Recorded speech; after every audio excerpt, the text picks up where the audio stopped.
ये खांसी या गिड़गिड़ाहट से शुरू होता है। जल्द ही आपका सीना तंग महसूस करता है, आपकी सांसें तेज होती हैं और आपको सांस की किल्लत का एहसास होता है। ये सब दमे के हमले की अलामात हैं। दुनिया भर में 300 मिलियन से ज्यादा लोग दमे का शिकार हैं और हर साल तकरीबन 2,50,000 लोग इससे मर रहे हैं। लेकिन लोगों को दमा क्यों होता है और ये बीमारी जानलेवा कैसे हो सकती है? दमा सांस के निजाम को मुतासिर करता है, खास तौर पर छोटे एयरवेज जैसे ब्रोंकाई और ब्रोंक्यूल्स। इन एयरवेज में एक इनर लाइनिंग होती है जिसे म्यूकोसा कहते हैं, जो बहुत ही नाजुक मसल से घिरा होता है। अक्सर जिन लोगों को दमा होता है उनकी एयरवेज में दायमी तौर पर सूजन होती है और वो बहुत हसास होते हैं। इसलिए रोजमर्रा के अवामिल उनके लिए दमे का बाइस बनते हैं, जैसे धुआं, धूल, पोलन, खुशबू, वर्जिश करना, ठंडा मौसम और यहाँ तक कि आम सर्दी भी।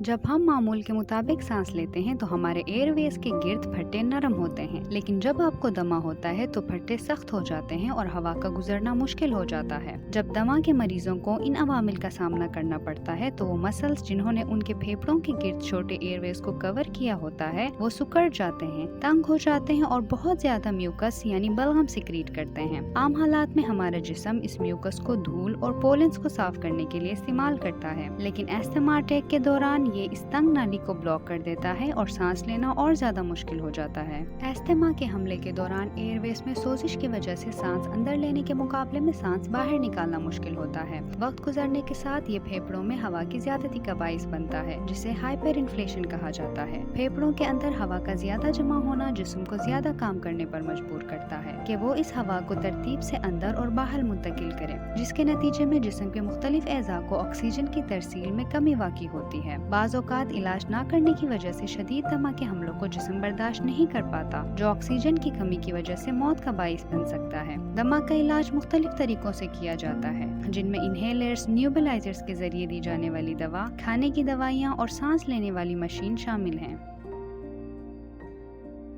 अपने सवालात और ख्यालात का इजहार कमेंट सेक्शन में करें और मज़ीद मालूमात के लिए हमारे चैनल को सब्सक्राइब करें।